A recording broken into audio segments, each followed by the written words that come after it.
नागरिक सज्जन एवं माता भगिनी,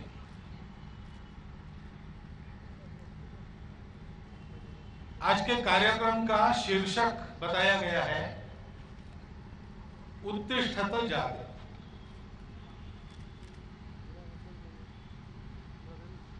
जागो और खड़े रहो ऐसा कहना चाहिए, परंतु पहले कहा है खड़े रहो और बाद में कहा है जागो। विचार करते तो लगता है ये मात्र संयोग नहीं है,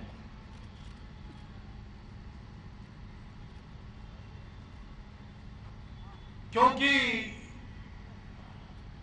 जब तक हम संपूर्ण देश में इस प्रकार खड़े होने वाले लोग तैयार नहीं करते, तब तक समाज जागता नहीं। एक व्यक्ति के जीवन में तो पहले जागना होता है, बाद में खड़ा होना होता है, परंतु जब सारे समाज को जागरूक करना है, राष्ट्र को जागरूक करना है, तो उसके लिए कुछ व्यक्तियों को पहले खड़ा होना पड़ता है। उनकी आवाज से बाकी लोग जागते हैं।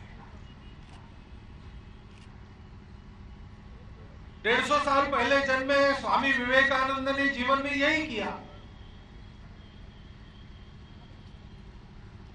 जब संपूर्ण समाज तमिश्रा में सोया था, अपने आप को हीन मानकर आत्मग्लानि की निद्रा में सोया था, तब स्वयं भारत के सनातन धर्म के सत्य का साक्षात्कार करके संपूर्ण हिंदुस्तान द्वारा सारी दुनिया को मिलने वाले योगदान की उद्घोषणा स्वामी विवेकानंद ने दुनिया भर में की।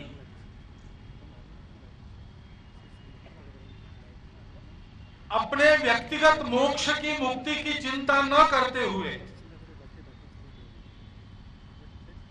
अपने गुरु के आदेशानुसार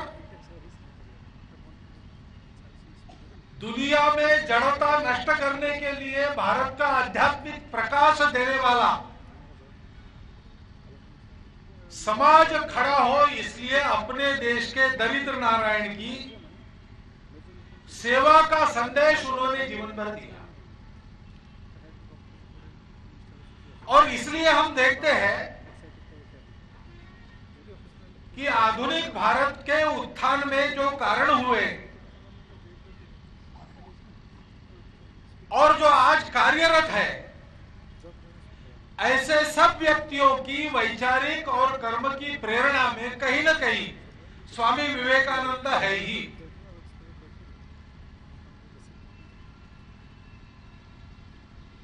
और इसलिए स्वामी विवेकानंद का नाम देश में एक अविवादित नाम है।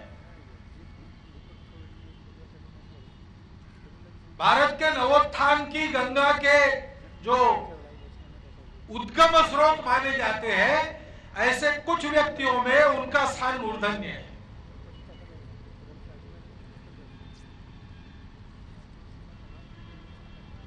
उनका संदेश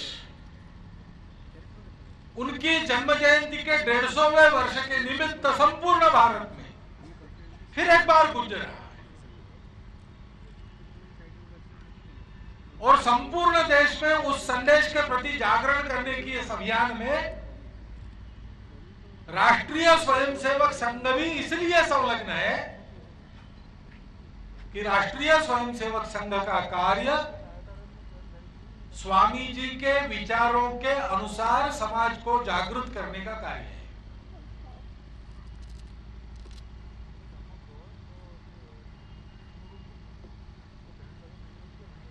सामान्यतः कुछ काम करना है तो उसके लिए हम कारण खोजते हैं। अमुक काम क्यों करना, ऐसा प्रश्न पूछते हैं। तो जागरूक होना तो क्यों होना, क्या करना है जागरूक होकर? तो स्वाभाविक लोगों के मन में आता है कि समस्याएं हैं इसलिए जागरूक होना। अब समस्याएं तो है, अपने देश के सामने बहुत सारी समस्याएं हैं। देश के सुरक्षा की समस्या है, सीमाएं असुरक्षित है, एक तरफ एक शत्रु है, दूसरी तरफ दूसरा शत्रु है। एक खुली शत्रुता करता है, दूसरा शत्रुता करता है, ये बताता नहीं है, लेकिन चाले वैसी ही चलता है। पाकिस्तान की जो नीति चलती है वो भारत की सार्वभौमता और संप्रभुता को खुली खुली चुनौती देने वाले काम वो करता है। हमारे मन में कोई शत्रुता नहीं है और इसलिए उसको सहन करते हुए हम संयम बरत रहे हैं, लेकिन इस संयम का कोई प्रतिसाद मिलता नहीं है।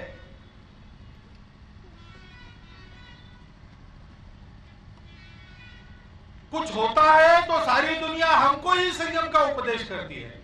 सतत खुरापात करने वाले पाकिस्तान को कोई नहीं करता कि ये करना बंद करो। लेकिन है, एक छोटा सा राष्ट्र है, भारत ने अगर अपनी भ्रुकुटी को टेढ़े कर दिया तो जिसका एक महीना भर भी टिकना मुश्किल है, ऐसा हमारी तुलना में बहुत दुर्बल राष्ट्र, लेकिन वो हमको चुनौती देता है। उसके परराष्ट्र मंत्री भारत में आते हैं और परराष्ट्र मंत्री को दूसरे देश में जाकर जिन बातों की चर्चा नहीं करनी चाहिए उन्हीं बातों की चर्चा करके चले जाते हैं। उग्रवादियों के साथ उनके सैनिक चले आते हैं सीमा पर, हमारे सैनिकों के सिर काट कर लेके चले आते हैं। और हम केवल धमकाते हैं अथवा निषेध करते हैं, इससे आगे हमने कुछ किया नहीं। दूसरी तरफ चीन है, वो बात तो दोस्ती की हमेशा करता है, पहले भी करता था। 1962 में एक बार उससे युद्ध हो चुका है, तो जिससे हम सतत सावधान रहे ऐसा वो देश है।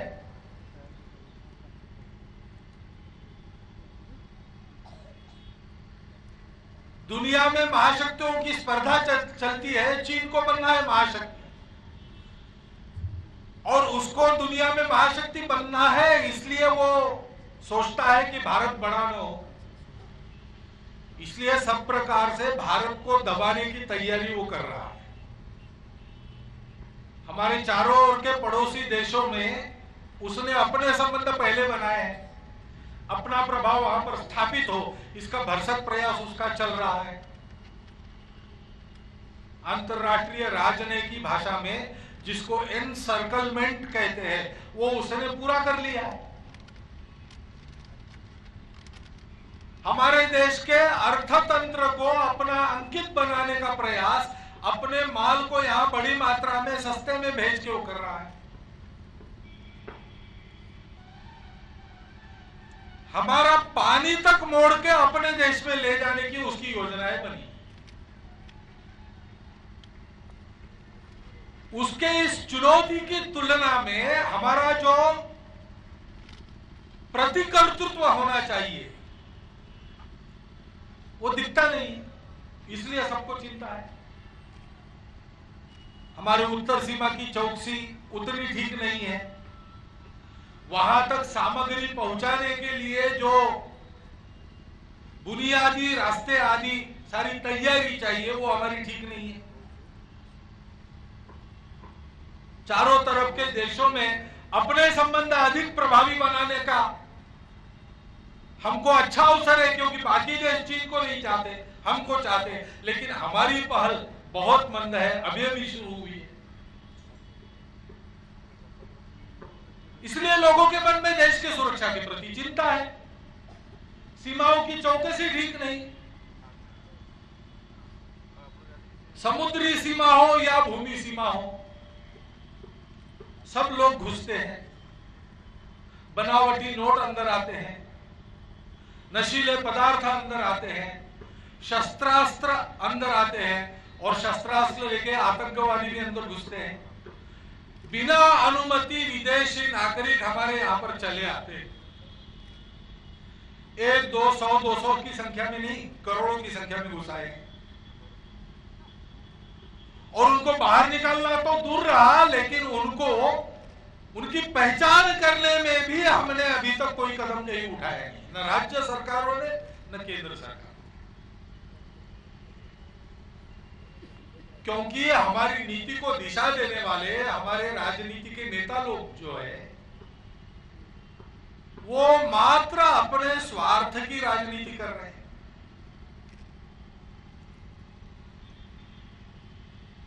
जो देश के हित में है वो अपने स्वार्थ के अनुकूल हो तो करते हैं और उसका खूब डिंडिम बजाते हैं कि हमने ऐसा किया, हमने ऐसा किया।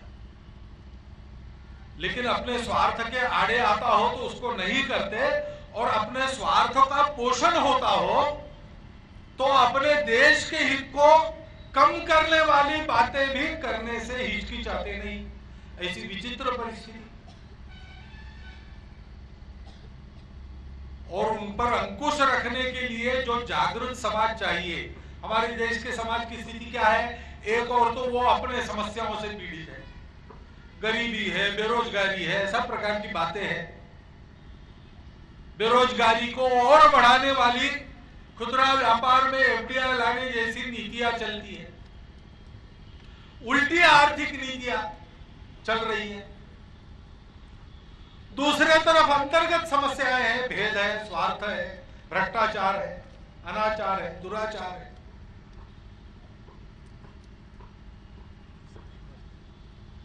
और समाज ही उनको चुनकर देता है जो स्वार्थ की राजनीति करते हैं। वो तो जो कर रहे हैं वो कर रहे हैं, लेकिन उनके करने पर अंकुश रखने वाला समाज उस अंकुश का उपयोग नहीं करता, क्योंकि अभी ऐसा मान सकते हैं कि उसका इस मामले में प्रबोधन नहीं हुआ। वो परस्पर भेदों में ग्रस्त है, परस्पर स्वार्थों के मोह में फंसा है, और इसलिए उसके आधार पर अपने लोग चुनता है। विचार करने वाले लोग कहते हैं क्या होगा, कुछ नहीं होगा, ऐसे ही चलेगा। लेकिन स्वामी विवेकानंद कहते हैं ऐसा मत सोचो, निर्भय बनो और सामना करो। स्वामी जी के जीवन की घटना है। काशी में गए थे, काशी के गलियों में घूम रहे थे, भारत परिक्रमा पर थे, तो उनके पीछे बंदरों का एक झुंड लग गया। स्वामी जी ने देखा बंदरों का एक टोला अपने पीछे आ रहा है, तो उनको लगा अपने पीछा तो नहीं कर रहे, उन्होंने अपनी गति बढ़ाई, तो बंदरों ने भी अपनी गति बढ़ाई। तो स्वामी जी को निश्चित हो गया कि ये बंदर मेरे ही पीछे पड़े हैं, तो स्वामी जी दौड़ने लगे, भागने लगे, तो बंदर भी भागने लगे स्वामी जी के पीछे।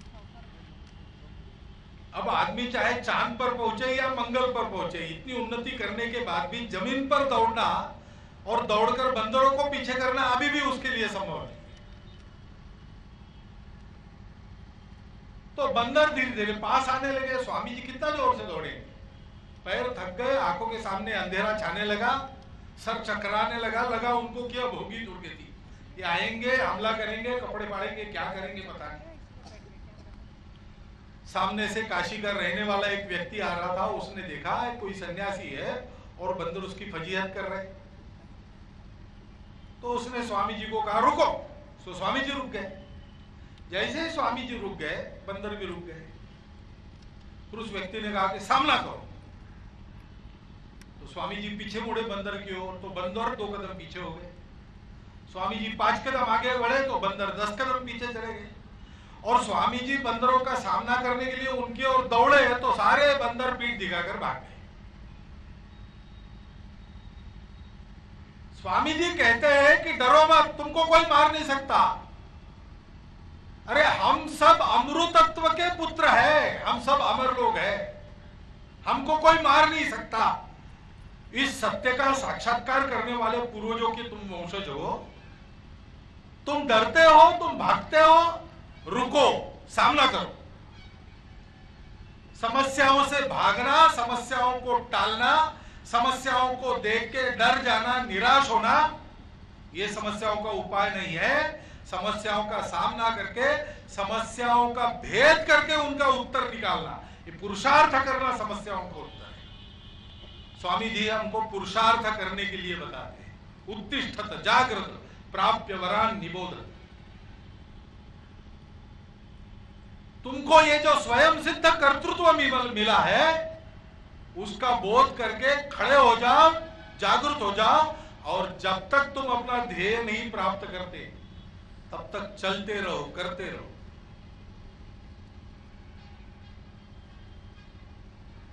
लेकिन और भी बातें स्वामी जी बताते हैं। अपने देश के उत्थान के लिए अपने समाज को क्या करना चाहिए, इसका जिसको अंग्रेजी में कहते हैं ब्लूप्रिंट स्वामी जी ने दिया है। उसी पर चलकर हम लोगों को स्वतंत्रता मिली, खंडित क्यों न हो। देश का विभाजन तो हमारी नादानी के कारण हुआ, लेकिन जो हमने प्राप्त किया वो स्वामी जी के उपदेशों पर चलने के कारण प्राप्त किया, और उसी को अनुसरण करके हम लोग अपने देश को विश्व गुरु बना सकते हैं। वो क्या है? स्वामी जी कहते हैं कि क्या दूसरों की मुखापेक्षा करके, परानुकरण करके तुम दुनिया में उच्च स्थान प्राप्त करने की आकांक्षा रखते हो? नकलची कभी बड़ा हो सकता है? स्वामी जी कहते हैं अपने स्वत्व पर खड़े हो जाओ, स्वाभिमान से चलो। जो भी तुम हो उसका गौरव मन में रखो।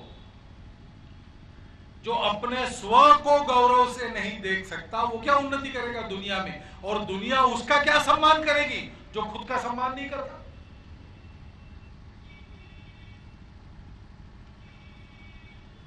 और इसलिए स्वामी जी ने विदेश से वापस आने के पहली बार जब वापस आए तो कोलंबो से अल्मोड़ा तक जो व्याख्यान दिए उसमें संपूर्ण देश को बताया कि तुम हिंदू हो, हिंदू होने का गौरव मन में धारण करके चलो। हिंदू समाज को, हिंदुओं के देश को, दुनिया को बहुत कुछ देना है।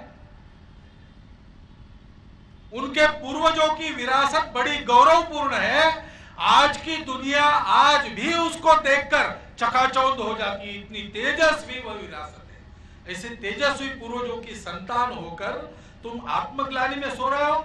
खड़े हो जाओ और संपूर्ण दुनिया को अपनी विरासत का परिचय देते हुए अपने वर्तमान कर्तृत्व से फिर से आलोकित करो। अपने देश को बड़ा होना है तो अपने देश को बड़ा करने के लिए जो प्रामाणिकता से, निस्वार्थ बुद्धि से काम करने वाले सब लोग हैं, उनके जो निष्कर्ष है जो उन्होंने लिखे हैं अथवा भाषणों में कहते हैं, आप अगर सुनेंगे अथवा पढ़ेंगे तो आपके ध्यान में एक बात आएगी। शब्द सबके अलग अलग है, वैचारिक पृष्ठभूमि सबकी अलग अलग है, काम करने का क्षेत्र सबका अलग अलग है, लेकिन निष्कर्ष सबका एक है, क्योंकि वो अनुभवित सत्य पर आधारित निष्कर्ष है। सब लोग कहते हैं संपूर्ण देश में एकता चाहिए और देश के लिए पुरुषार्थ करने की योग्यता चाहिए, यानी निस्वार्थ बुद्धि चाहिए, प्रामाणिकता चाहिए, सद्गुण वृद्धि चाहिए। सब लोग कहते हैं।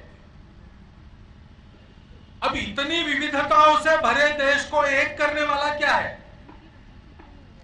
देवी देवता अपने देश को एक नहीं कर सकते। भाषाएं हमारी अनेक है, वो सबको जोड़ नहीं सकती। खान पान, रीति रिवाज, रहन सहन प्रत्येक प्रदेश में 4-5 प्रकार का है, वो हमको जोड़ नहीं सकता। हमको जोड़ने वाली जो बात है वो इन सारी विविधताओं को एक सूत्र में रखकर स्वीकार करते हुए, सम्मानित करते हुए एक बड़ी एकता के सूत्र में बांधने वाली बात है। उसका नाम है हिंदुत्व, जिसमें सब देवी देवता पंथ संप्रदाय चलते हैं, सब भाषा, प्रांत, खान पान, रीति रिवाज चलते हैं, सब जाति उपजाति पंथ संप्रदाय चलते हैं। दुनिया में एकमात्र विचार हिंदुत्व का विचार है, जो सबको स्वीकार करता है, सबको बड़ा करता है, जो कभी नहीं कहता कि आपको एक होने के लिए एक जैसा होना पड़ेगा। वो कहता है आप अपने अपने ढंग से चलो, लेकिन कुछ बातें ऐसी रखो जिससे तुम सबके साथ मिलकर चलोगे। व्यक्ति हो तो समूह के साथ मिलकर चलो, समूह हो तो व्यक्ति को बिना दबाए उसको साथ लेकर सृष्टि के साथ चलो। तीनों मिलके परमात्मा का साक्षात्कार करने की ओर बढ़ो। विविधताएं हैं लेकिन वो सारी एक की उत्पत्ति है। उस एकता को जान लो, वही तुम्हारा परम कर्तव्य है, जीवन का परम लक्ष्य है। उपभोग नहीं, परोपकार करो, सेवा करो, त्याग करो, संयम पूर्वक रहो। सारी दुनिया का योगदान है तुम्हारे जीवन में, उसके प्रति कृतज्ञता बुद्धि रखकर चलो। संपूर्ण विश्व को आत्मीयता से देखो, संपूर्ण वसुधा को अपना कुटुंब मानो। कौन है दुनिया में जो इस विरासत को लेकर चलता है? भारत का हिंदू समाज है।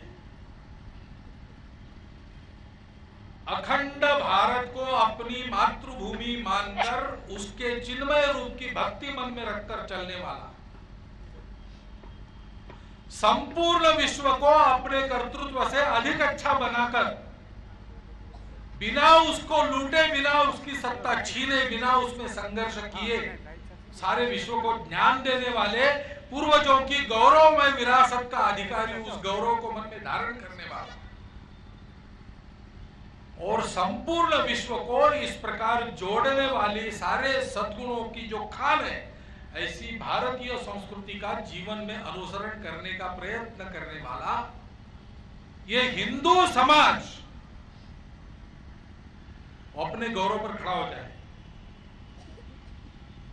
स्वामी विवेकानंद जी के शब्दों में, वेदांत की पक्की आधारशिला पर खड़ा होकर उस वेदांत का प्रत्यक्ष आचरण अपने जीवन में उतारो।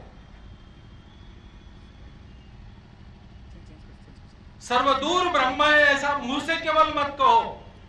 मानो कि दरिद्र भारतवासी, चांडाल भारतवासी, ब्राह्मण भारतवासी सब मेरे भाई है। आने वाले 50 वर्षों तक भारत माता और उसके पुत्रों को केवल अपना आराध्य मानकर उनकी आराधना करो। जीवन के शक्ति का प्रत्येक कण और शरीर के रक्त का प्रत्येक कण, समय का प्रत्येक क्षण उनकी सेवा के लिए व्यतीत करो। तुम्हारा जीवन धन्य हो जाएगा। देश का, दुनिया का जीवन आलोकित करने वाला देश खड़ा हो जाएगा। अब ये भाषण सुनना और भाषण को दोहराना तो आसान बात है, लेकिन इसको करने के लिए आदत की आवश्यकता है। स्वामी जी कहते थे कि आदत करने के लिए ऐसी शिक्षा देने का मेरा मानस है। भारत के किसी केंद्र स्थान पर एक विद्यालय शुरू करने की मेरी इच्छा है, जहां पर आकर देश के तेजस्वी ओजस्वी तरुण शिक्षा ग्रहण करेंगे। पेट भरने वाली मात्र अंग्रेजी शिक्षा नहीं, भारतवासी को अपना भाई मानकर उसके लिए अपना जीवन खपाने की, परोपकार की, सेवा की शिक्षा। इस विद्यालय से तैयार होकर प्रत्येक प्रांत के केंद्र में ये तरुण ऐसा ही विद्यालय चलाएंगे। प्रांतों के गांव-गांव से वहां आकर शिक्षा ग्रहण करके तरुण अपने गांव में जाकर ऐसा काम करेंगे। उनके इस भव्य पुरुषार्थ के कारण भावी भारत का ओजस्वी भविष्यकाल तैयार होगा। ये स्वामी जी का कहना है। संघ यही काम करता है। संघ की शाखा में तरुण आते हैं, बालक आते हैं, शिशु आते हैं, प्रौढ़ आते हैं, तरुण कमाने वाले आते हैं। सब लोग क्या करते हैं? 1 घंटा मातृभूमि के भक्ति के गीत गाते हैं, मातृभूमि की प्रार्थना करते हैं। भगवान को स्मरण करने के पहले मातृभूमि का स्मरण करते हैं। प्रार्थना में नमस्ते सदा वत्सले पहली पंक्ति है, प्रभो शक्तिमान ये 5वीं पंक्ति है। उस भारत की भक्ति में सराबोर होकर शाखा के मैदान में अपने भाई को उसकी जात पात न पूछते हुए, वो कितना अमीर है, कितना गरीब है, पढ़ा लिखा है कि अज्ञानी है, किस भाषा में बोलता है, किस भगवान की पूजा करता है, कुछ न पूछते हुए उसके साथ आत्मीयता से मस्ती में खेलना, मातृभूमि की धूल में लोटपोट होना सीखना, मिलने में आनंद मानना, एक दूसरे की सेवा करने में आनंद मानना सीखना, इसका रोज 1 घंटा अभ्यास करता है। परिस्थिति को भूलकर अपने आप को तैयार करना। परिस्थिति को क्या बार बार याद करना, परिस्थिति की कितनी चर्चा करना, उपाय करो, उपाय की चर्चा करो, उपाय का अभ्यास रोज 1 घंटा करना। इसी का नाम राष्ट्रीय स्वयंसेवक संघ है। और ऐसे तैयार होकर अपने जीवन का समय, अपने कमाई का हिस्सा समाज के लिए व्यय करना। कितने काम कर रहे हैं? 87 साल हो गए राष्ट्रीय स्वयंसेवक संघ प्रारंभ हो। संघ के स्वयंसेवक कितने सारे काम कर रहे हैं। समाज जीवन के प्रत्येक अंग में उस अंग का परिष्कार करने वाला, उस अंग के द्वारा समाज की सेवा हो ऐसा काम वहां चलाने वाला संगठन खड़ा है जिसमें स्वयंसेवक है। और वो सब के सब संगठन समाज के विश्वास पात्र बनकर अपने अपने कार्य क्षेत्र के अग्रणी संगठन बन गए, स्वतंत्र स्वायत्त स्वावलंबी संगठन। स्वयंसेवक उसमें अपना कर्तृत्व दिखा रहा है। अपने जेब से पैसा खर्चा करते हुए, आवश्यकता पड़ी तो समाज से धन लेते हुए, लेकिन किसी भी प्रकार से शासन प्रशासन का और अवलंबन उनके सामने याचना न करते हुए अपना समय देकर स्वयंसेवक 1,30,000 से ऊपर छोटे बड़े सेवा कार्य अपने देश के ग्रामों में, वनों में, गिरी कंदराओं में जाकर चला रहे हैं, बिना किसी पंथ, जाति, प्रांत, भाषा, पक्ष आदि भेदों का विचार किए समाज की सेवा कर रहे हैं। कोई संकट आए, मनुष्य निर्मित संकट आए या प्रकृति निर्मित संकट आए, कभी कभी तो सेना पुलिस के पहले भी संघ के स्वयंसेवक पहुंच जाते हैं, समाज की सेवा में बिना किसी के आह्वान किए लग जाते हैं, अपना दिया हुआ काम समय से पहले पूर्ण करते हैं, काम करते समय हुए व्यय के पाई पाई का हिसाब रखते हैं और जिनके लिए जो काम है उनको उसका लाभ पहुंचे इसका पूरा परिणाम लाकर दिखाते हैं। सब जगह ऐसा हुआ है, सब जगह ऐसा होता है। स्वयंसेवकों ने कहां से सीखा? शाखा के संस्कारों से सीखा। उनको वहां एक संस्कार मिला है, ये देश मेरा है, ये समाज मेरा है, ये सब मेरे आत्मीय है। सोए होंगे तो जगाऊंगा, भटके होंगे तो रास्ते पर लाऊंगा। मेरा जीवन इनके सुख दुख में सहभागी होने के लिए, मेरे अपने स्वार्थ के लिए नहीं। सबको साथ लेकर हम चलेंगे। स्वामी जी कहते थे संगठन की विद्या हमको सीखनी चाहिए। भारतवर्ष के लोगों में ये दुर्गुण आ गया है, ईर्ष्या मत्सर का, एक दूसरे की निंदा मात्र करके दूसरों के दोष निकालने का। समाज के प्रत्येक व्यक्ति को थोड़ा अंतर्मुख होना चाहिए, अपने आप को ठीक करना चाहिए और बिना किसी की निंदा किए, बिना दूसरे को उंगली दिखाए अपने कर्तव्य को ठीक करने की आदत लगाना चाहिए। एक दूसरे की टांग खिंचाई बंद करके सबको साथ लेकर चलने की संगठन विद्या सीखनी चाहिए। राष्ट्रीय स्वयंसेवक संघ समाज में इसी संगठन का वातावरण बनाना चाहता है। समाज में अन्य संगठनों को पीछे छोड़कर उनको दबाकर विजयी होने वाला अलग संगठन संघ बनाना नहीं चाहता, संपूर्ण समाज को ही संगठित बनाना चाहता है। उसके लिए संघ काम कर रहा है। संघ को अपने लिए कुछ नहीं चाहिए। हम तो गीत गाते, तेरा वैभव अमर रहे मां, हम दिन चार रहे न रहे। स्वामी विवेकानंद के उपदेश को प्रत्येक सामान्य व्यक्ति के जीवन में प्रत्यक्ष उतारने की आवश्यकता है। ऐसा हो इसलिए कार्यकर्ताओं के समूह गांव-गांव में, बस्ती-बस्ती में खड़े हो, इसलिए संघ अपना काम करता है, इसलिए संघ का काम चलता है। संपूर्ण देश में ऐसा वातावरण खड़ा होगा, संपूर्ण देश में इस बात के लिए खड़े होने वाले कार्यकर्ताओं के संघबद्ध समूह खड़े हो जाएंगे। संपूर्ण देश में जो वातावरण बनेगा उसमें उत्तिष्ठता होने के कारण समाज जागृत होगा और फिर अपने लक्ष्य को प्राप्त करते तक बिना विश्राम किए अविरत परिश्रम करके संपूर्ण विश्व को सुख शांति प्रदान करने वाला हिंदुस्तान,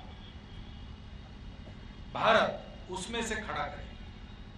स्वामी जी कहते थे कि मैं भविष्य जानता नहीं और भविष्य जानने में मुझे रस भी नहीं है, परंतु एक बात मैं अपने मनश्चक्षुओं से स्पष्ट देख रहा हूं कि अपनी यह भारत माता विश्व गुरु पद के अपने सिंहासन पर पुनर्विराजमान हुई है और अपने दोनों अभयकरों को ऊंचा उठाकर संपूर्ण विश्व को सुख शांति समाधान प्रदान कर रही है, पहले से अधिक ओजस्वी और तेजस्वी रूप में।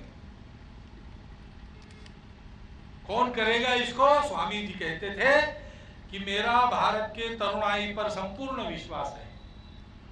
उन्हीं तरुणों में से ऐसे कार्यकर्ता तैयार होंगे जो संपूर्ण भारत को इस प्रकार खड़ा करने वाला कर्तव्य पूर्ण करेंगे, सिंह समान कर्तृत्व प्रकट करेंगे। है हमारे देश में काफी समस्याएं हैं, सामान्य आदमी निराश होता होगा। हम जानने वाले लोग हैं, सोचने समझने वाले लोग हैं। यहाँ संघ के स्वयंसेवक भी बैठे हैं और समाज के प्रबुद्ध जन भी बैठे हैं। हमको निराश होने की आवश्यकता नहीं है, उपाय करने की आवश्यकता है।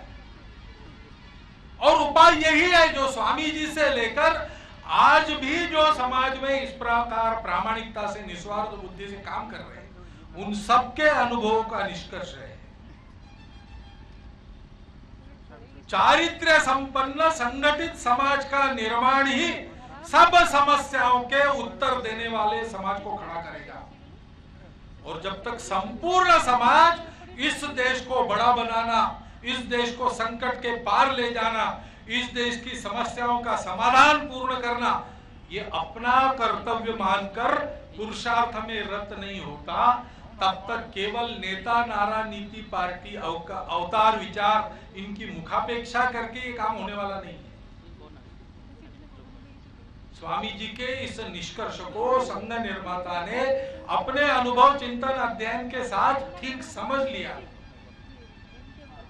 उनके समकालीन महापुरुषों से उनकी चर्चा हुई थी तो उन्होंने ये भी समझ लिया था कि सबके अनुभव का निष्कर्ष यही है, लेकिन सबने अपना अपना काम चुन लिया है और इसलिए करने के लिए किसी को फुर्सत नहीं। इसलिए उन्होंने सोचा कि समाज में ऐसा वातावरण बनाने वाला व्यक्तियों का समूह हर गांव में, हर बस्ती में खड़ा हो, हिंदू संगठन हो, इस प्रकार का काम करना मैं ही करता हूं। उन्होंने प्रयोग किए, एक तरीका ढूंढ निकाला, उस तरीके को तरुणों के हाथ में देकर 14 साल तक उसका परीक्षण कराया और 1925 में राष्ट्रीय स्वयंसेवक संघ के कार्य के प्रारंभ की घोषणा करने के बाद 1939 तक ये प्रयोग चलते रहे। राष्ट्रीय स्वयंसेवक संघ की ये कार्य पद्धति, वही राष्ट्रीय स्वयंसेवक संघ आपके सामने है। संपूर्ण राष्ट्र को परम वैभव संपन्न बनाने के लिए समाज की संगठित कार्य शक्ति को जागृत करते हुए संपूर्ण मानव मात्र की मुक्ति की ओर सारे जीवन को अग्रसर करता है। ऐसे धर्म कार्य में वो शक्ति प्रवृत्त हो, वो उन्मत्त न हो, वो शील युक्त रहे, वो ज्ञान युक्त रहे और इस प्रकार लोक कल्याण में सारा लोक रत हो जाए। इस प्रकार समाज का संगठन उत्पन्न करने वाला यह संघ का कार्य है और ये पूरे समाज का कार्य है। संपूर्ण समाज को ही ऐसे संगठित होना पड़ेगा। और इसलिए आज इस कार्यक्रम के अवसर पर यहां बैठे नागरिक बंधुओं को, माता भगिनियों को मेरा आह्वान है कि मात्र इस कार्य के दर्शक बने रहकर काम होगा नहीं, इसके हितैषी बनकर कार्य पूर्ण नहीं होगा।